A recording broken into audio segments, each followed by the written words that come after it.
하나님 아버지 감사합니다. 주의 말씀을 오늘도 읽을 수 있고 만날 수 있고 이 말씀을 따라 살 수 있는 오늘이 있어서 감사합니다. 주께서 허락하신 이 오늘, 이 평안한 오늘, 이 오늘에 주의 말씀이 삶을 통하여 이 땅 가운데 싹트게 하나님의 나라로 싹트게 하시고 하나님께서 기뻐하시는 빛으로 빛나게 하시고 하나님께서 원하시는 맛으로 소금으로 녹아들어 주님의 나라를 이루게 하옵소서. 그러할 수 있도록 주의 말씀을 알아듣도록 듣는 귀와 보는 눈과 깨닫는 마음을 허락하시옵소서. 성령께서 감동하시옵소서. 내 진리의 말씀과 함께 우리 아버지께 영광 돌리는 주님을 경외하는 마음과 뜻과 힘을 다하여 우리 아버지를 사랑하는 이 하루이게 하옵소서. 의지하오며 예수님 이름으로 기도합니다. 아멘.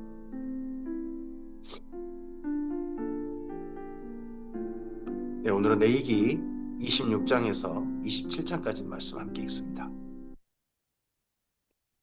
레위기 가운데 이제 하나님을 향한 그리고 가족을 향한 그리고 공동체를 향한 사랑의 계명, 이렇게 사랑하라 라고 하는 계명들이 다 정리되어서 기록됐습니다. 그리고 이런 계명대로 산다면, 정반대로 이런 계명대로 너희가 살지 않는다면 하는 말씀이 26장에 있고요. 그리고 그 이후에 물질, 하나님께서 우리가 허락하신 물질들을 어떻게 다룰 것이냐, 특히 예물에 대해서 어떻게 할 거냐 하는 그 내용이 27장에 있습니다. 레위기 26장입니다. 너희는 자기를 위하여 우상을 만들지 말지니 조각한 것이나 조상을 만들지 말며 너희 땅에 조각한 석상을 세우고 그에게 경배하지 말라. 나는 너희 하나님 여호와이니라. 너희는 나의 안식일을 지키며 나의 성소를 경외하라. 나는 여호와이니라 합니다. 여기까지 말씀에 우상 만들지 마라, 안식일을 지키거라, 그리고 또 하나 부모를 경외하라. 이 세 가지가 세트로처럼 돼가지고 몇 군데 여기 레위기에서는 반복적으로 나오는데, 여기도 26장의 첫머리에도 우상 만들지 말라, 우상 숭배하지 마라, 안식일을 지키라 하는 말씀이 첫 번째 언급됩니다. 그리고 나서 너희가 나의 규례와 계명을 준행한다면 하는 말씀으로 이어지고 있습니다. 너희가 나의 계율과 계명을 준행하면 내가 너희에게 철따라 비를 주리니 땅은 그 산물을 내고 밭에 나무는 열매를 맺으리라. 첫 번째, 하나님의 말씀대로 순전하게 가나안 땅에서 하나님의 백성답게 그렇게 산다면 하나님께서는 그 땅에 철따라 비를 주시겠다는 겁니다.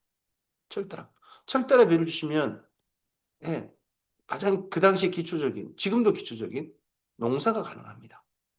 그 땅에 제철 일들이 이루어질 수 있는 거죠. 지금 전 세계 기후가 점점 제철을 잊어버리고 있죠. 기상 이변이 곳곳에서 일어나고 있는 거잖아요.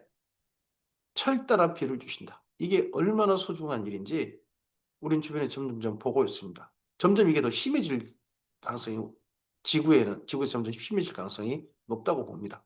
인간의 심은 대로죠. 너희 타작은 포도 딸 때까지 미치며 너희 포도 따는 것은 파종할 때까지 미치리니 너희가 음식을 배불리 먹고 너희 땅에 안전히 거주하리라.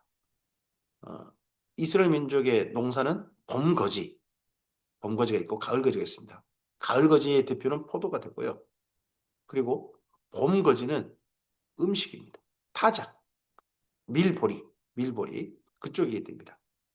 두 가지 농사가 계속해서 풍요롭게 될 것이다. 또 안전하게 거주할 것이다. 내가 그 땅에 평화를 줄 것인지. 두 번째 중요한 하나님의 선물이 뭡니까? 평화입니다. 오늘 일상을 걱정 없이 살 수 있는 겁니다. 지난 밤에 아무 걱정 없이 살 수 있고, 오늘 하루 두려움 없이 하루를 시작할 수 있고, 그리고 평화롭게 가족에게 돌아올 수 있고 하는 그 평화. 너희가 누울 때에 너희를 두렵게 할 자가 없을 것이며 내가 사나운 짐승을 그 땅에서 제할 것이요 칼이 너희 땅에 두루 행하지 아니할 것이며 너희의 원수들을 쫓으리니 그들이 너희 앞에서 칼에 엎드러질 것이라. 또 너희 다섯이 백을 쫓고 너희 백이 만을 쫓으리니 너희 대적들이 너희 앞에서 칼에 엎드러질 것이며 나는 너희를 돌보아 너희를 번성하게 하고 너희를 창대하게 할 것이며 내가 너희와 함께하는 내 언약을 이행하리라. 세 번째, 이렇게 철따라 비가 내려선 이 땅에 경제활동이 가능하고 농사라든 이런 경제활동이 가능하고 그리고 안전하게 살 수 있는 평화가 지속되면 번성하고 창대한다는 거죠. 너희는 오래 두었던 묵은 곡식을 먹다가 새 곡식으로 말미암아 묵은 곡식을 치우게 될 것이며 묵은 곡식을 치우는 방법이 우리나라 같으면 뭐 예전엔 떡을 만든다든지 하는 거였습니다. 요즘은 묵은 곡식 치우는 방법이 또 다른 방법들이 있죠. 쌀과자를 만든다든지 쌀로 다른 걸 가공한다든지 그런 걸 하게 됩니다. 남으니까 이런 걸 하는 거죠. 남으니까 우리나라의 농사가 풍성하니까 북한에 보내느니 많으니 뭐 일본에 수출하니 많으니 이런 얘기가 있는 겁니다. 이 땅이 얼마나 감사합니까? 하나님께서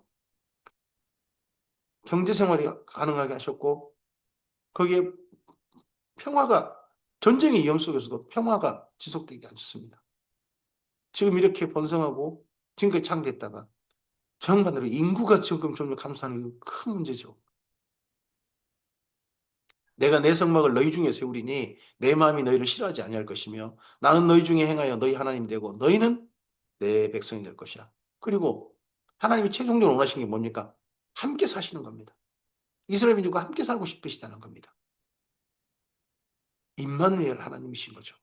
여호와 삼마 여호와께서 거기 거하신다. 나는 너희를 애굽 땅에서 인도해내어 그들에게 종된 것을 면하게 한 너희의 하나님 여호와니라. 내가 너희의 멍에에 빗장을 부수고 너희를 바로 서서 걷게 하였느니라. 이와는 달리 여기까지가 13절까지가 하나님의 말씀대로 준행한다면 하나님 이렇게 하실 것이라는 거고 이제 14절 이하는 하나님 말씀 정반대로 배반하고 청종하지 않는 겁니다. 그러나 너희가 내게 청종하지 아니하여 이 모든 명령을 준행하지 아니하며 내 규례를 멸시하며 마음에 내 법도를 싫어하여 내 모든 계명을 준행하지 아니하며 내 언약을 배반할진대. 만약 이런다면 정반대로 산다면 내가 이같이 너희에게 행하리니 곧 내가 너희에게 놀라운 재앙을 내려 폐병과 열병으로 눈이 어둡고 생명이 쇠하게 할 것이며 너희가 파종한 것은 헛되리니 너희 대적이 끝을 볼 것이며 내가 너희를 치리니 너희가 너희 대적에게 피할 것이요 너희를 미워하는 자가 너희를 다스릴 것이며 너희는 쫓는 자가 없어도 도망하리라. 두려움에 사로잡혀서 두려움 가운데 살고 외적의 지배 속에 그 영향력 속에 진정한 자유를 못 누리고 사는 그런 날이 오게 될 것이다. 어떨 때요? 하나님 말씀 따르지 않는다면 물론 이건 이스라엘 민족이 가나안 땅에 살 때 거기를 두고 한 이야기입니다. 또 만일 너희가 이렇게까지 되어도 여기 너희가 이스라엘 민족이죠? 내게 청종하지 않는다면 그 가나안 땅에서 가나안 차지하고 살면서도 하나님께 청종하지 않는다면 너희 죄로 말미암아 내가 너희를 7배나 더 징벌하리라. 하나님이 징벌하셨는데도 계속해서 하나님을 말씀을 따르지 않고 청종한다면 징벌 받으면서도 그렇게 청종하지 않는 쪽으로 계속 간다면 7배나 더 징벌하리라. 내가 너희 세력으로 말미암은 교만을 꺾고 너희 하늘을 철과 같게 하며 너희 땅을 녹과 같게 하리니 너희 수고가 겉될지라 땅은 그 산물을 내지 아니하고 땅의 나무는 그 열매를 맺지 아니하리라. 이런 날이 온다면 정말 얼마나 힘들겠습니까? 몇 해 전에 북한은 계속해서 기근 이런 것에 계속 시달렸습니다. 지금 적도 부근, 동남아시아 그쪽은 엄청난 폭우나 폭풍 이런 것 때문에 수많은 사람이 죽고 수면이 점점 상승해가지고 집들이 물에 잠기고 있습니다. 이런 비슷한 일들이 지금 지구상에 일어나고 있는 거죠.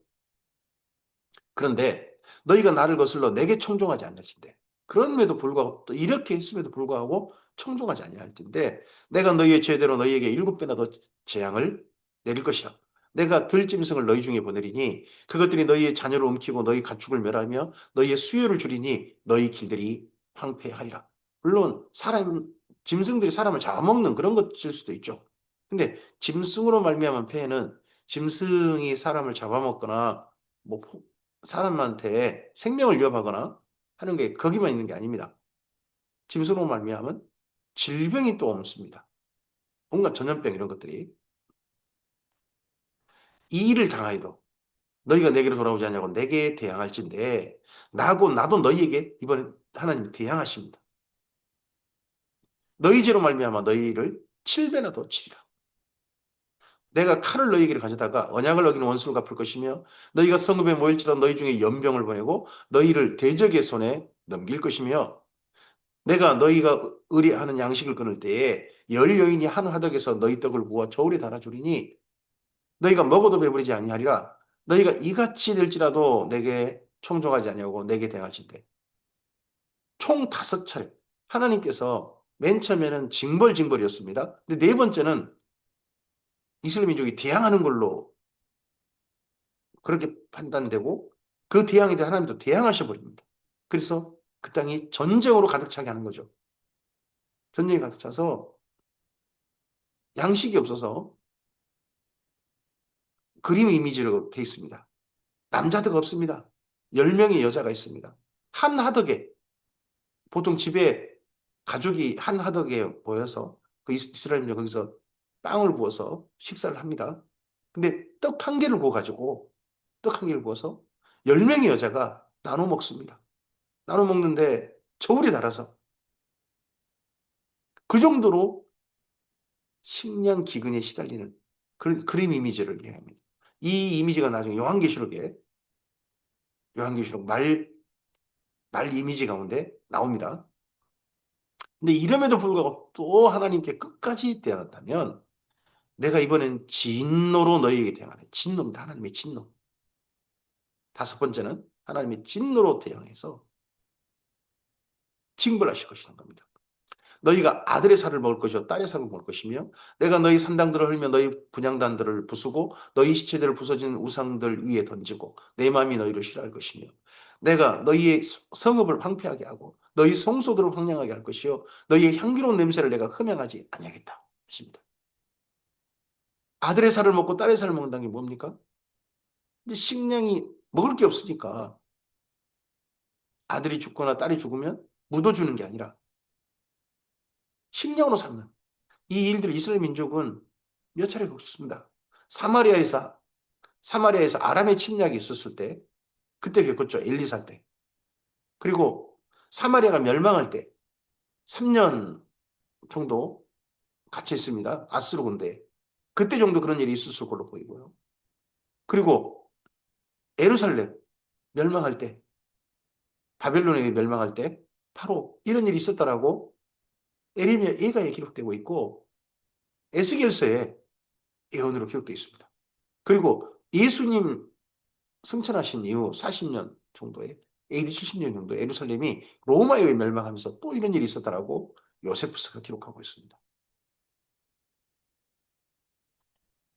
그 땅을 황무하게 하리니 거기 거주하는 너희 원수들이 그것으로 말미암아 놀랄 것이며 내가 너희를 여러 민족 중에 흩을 것이요 내가 칼을 빼어 너희를 따르게 하리니 너희 땅이 황무하며 너희 성읍이 황폐하리라.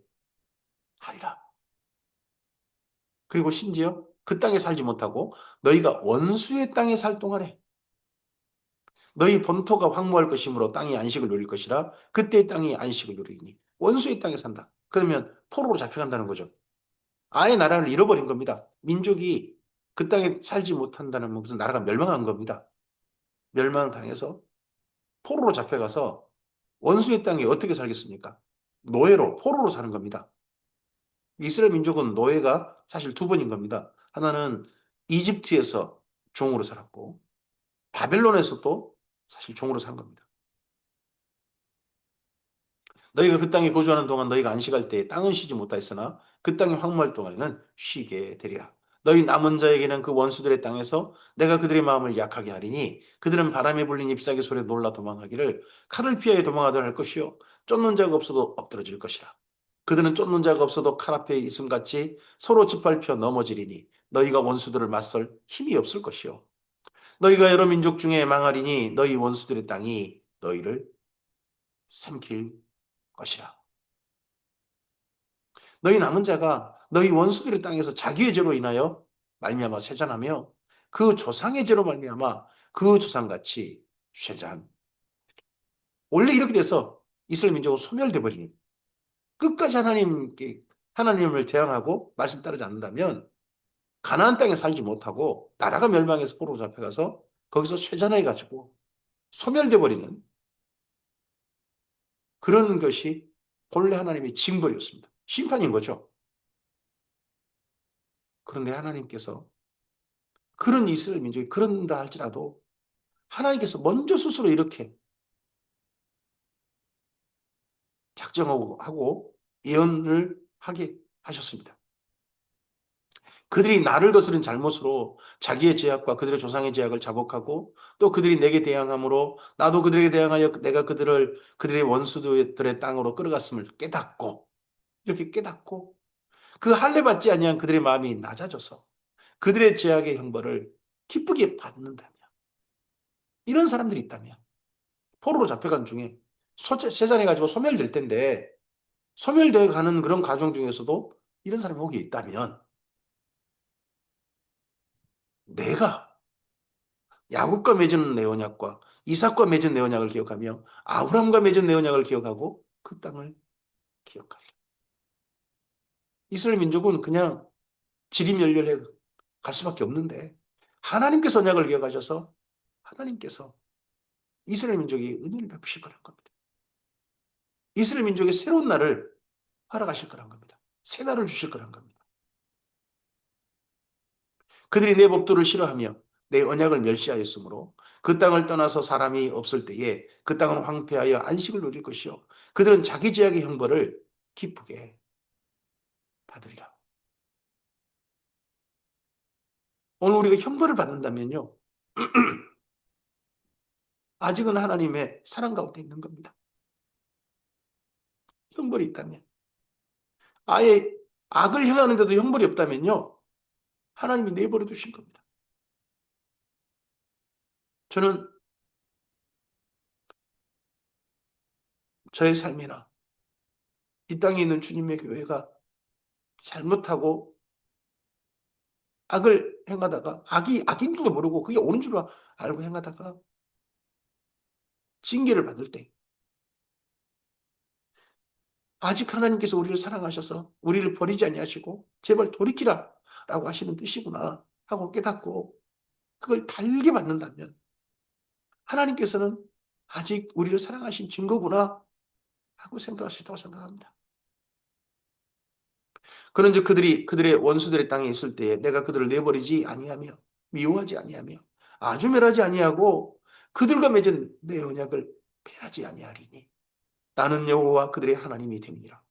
멸망 그 원수로 잡혀간 땅에서 쇠잔해가지고 점점 소멸돼 가도 하나님이 내버려 두셔도 이스라엘 민족은 할 말 없는 거예요. 우리 인생도 마찬가지입니다.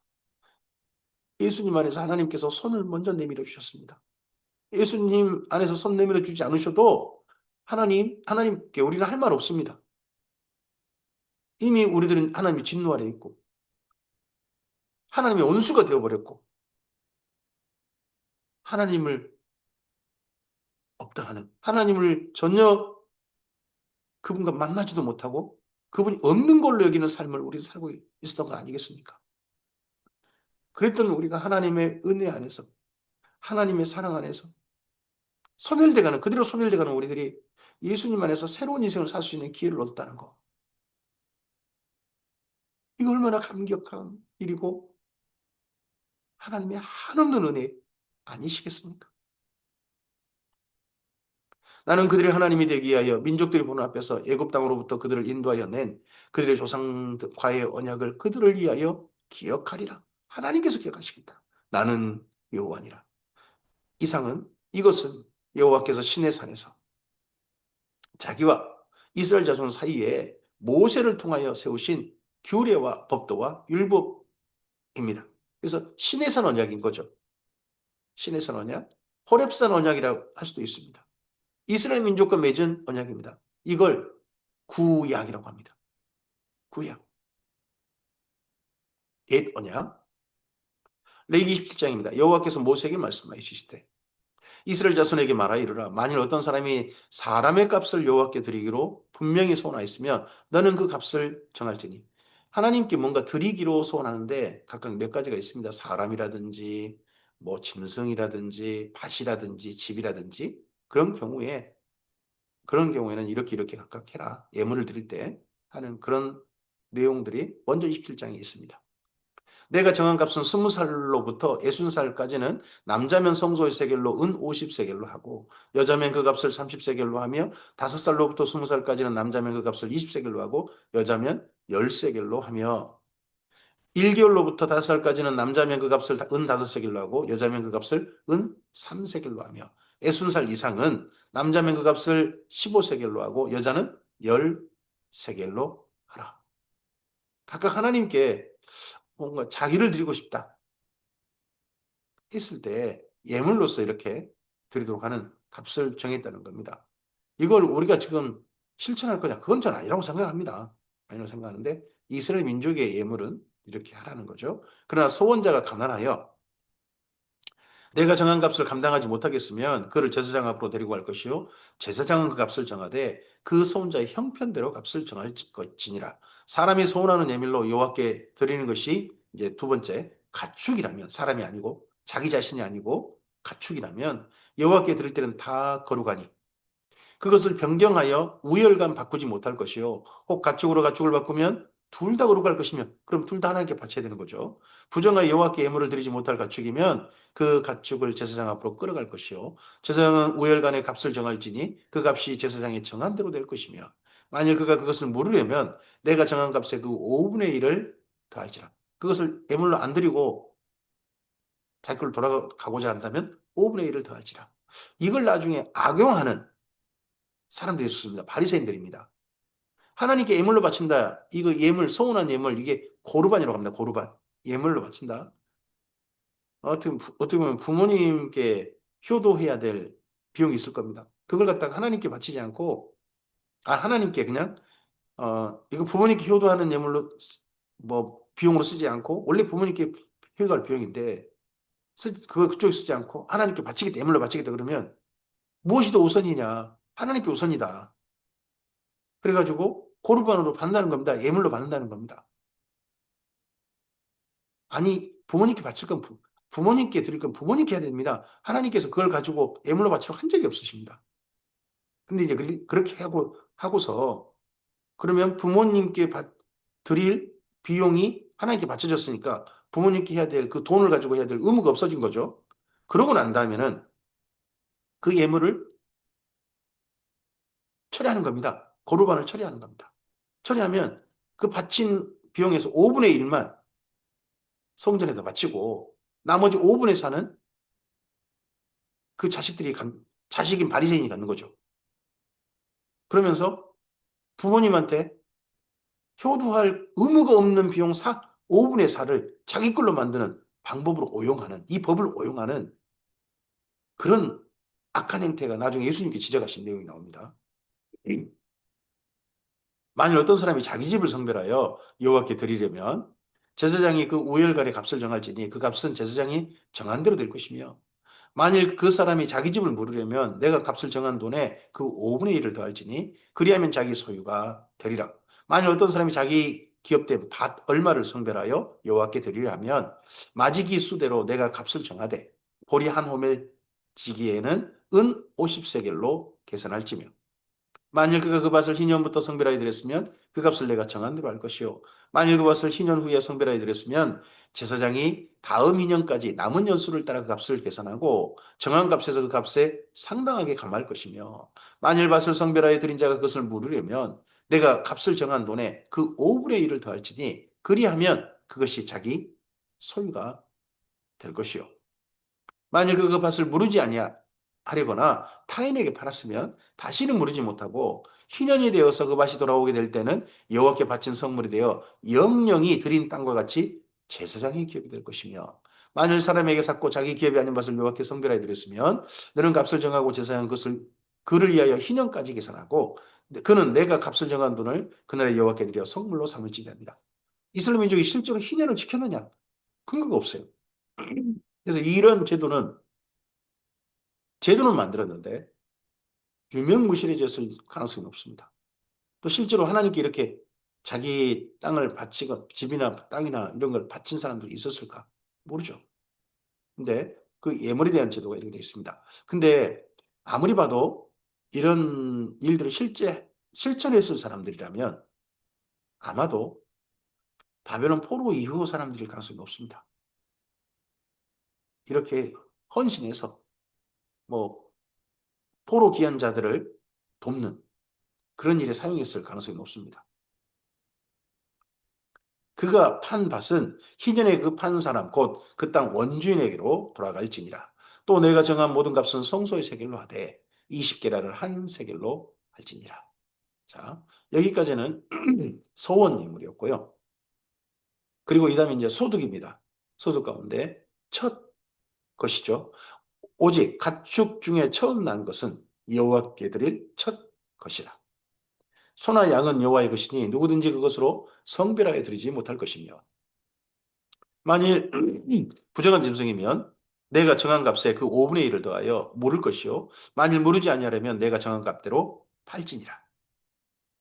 어떤 사람이 자기 소유 중에서 오직 여호와께 온전히 바친 모든 것은 사람이든지 가축이든지 기업이 밭이든지 팔지도 못하고 무르지도 못하나니 바친 것은 다 여호와께 지극히 거룩함이 온전히 바친 것이라고 그렇게 표현한 것이 있습니다.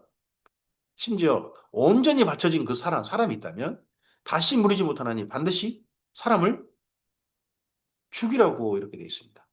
반드시 죽이라. 이게 실제 죽인다는 건지 또 실제 이런 사례가 있는지 그건 잘 모르겠습니다. 보통 근데 하나님께서는 온전히 바쳐져서 하나님을 위해서 인생을 사용하는 그런 경우가 있는데 근데 한 가지 좀 생각해 볼 사례는 있습니다. 사사기에 보면 입다라는 사사가 있습니다. 입다. 입다가 전쟁에 승리하고 오면 처음 나온 것을 하나님께 바치겠다 했는데 자기 딸이 가장 먼저 나오죠. 그래서 딸이 아버지의 소원한 걸 알고 자기 친구들과 함께 석 달간 산에서 함께 울고 그러다가 그녀가 바쳐졌다 하는 내용이 있습니다. 그 바쳐졌다를 그 딸을 실제로 죽였다.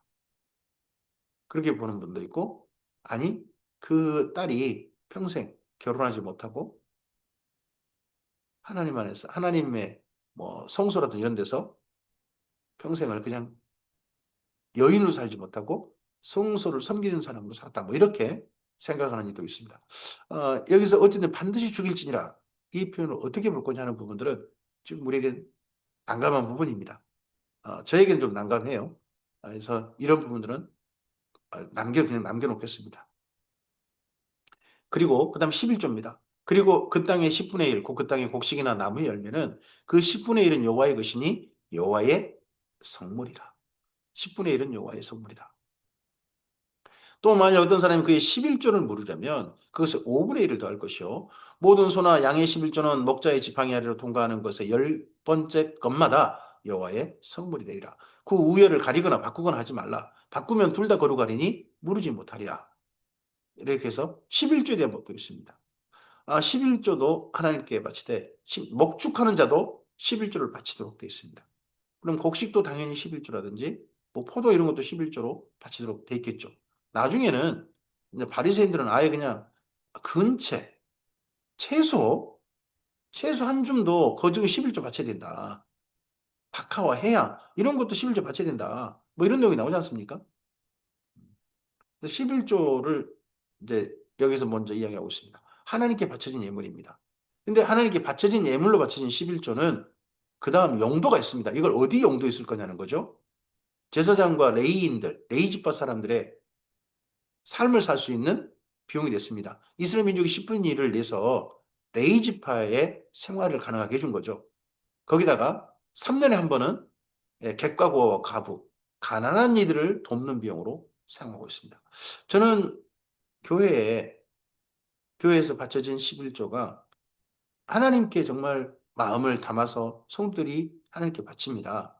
11조를 뭐 하시는 분들은 안 하시는 분도 있을 수 있죠.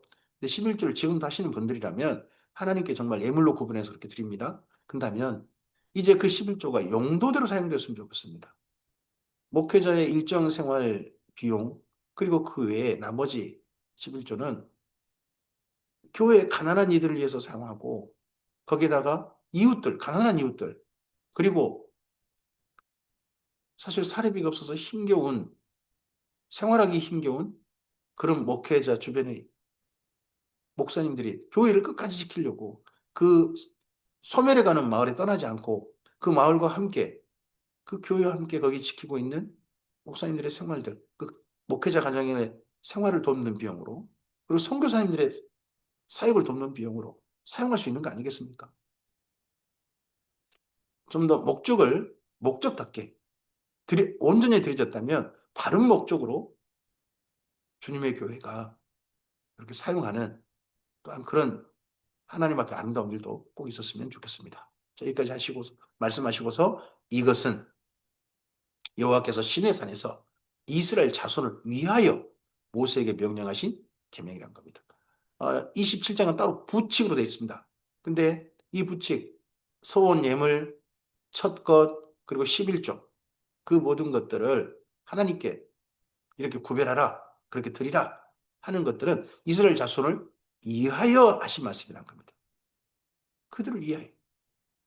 이렇게 함으로써 하나님의 나라가 하나님의 선하신 뜻이 이들이 들여진 비용이 바르게 사용됨으로써 가나안 땅에서 실현되기를 하나님께서 바라셨겠지요.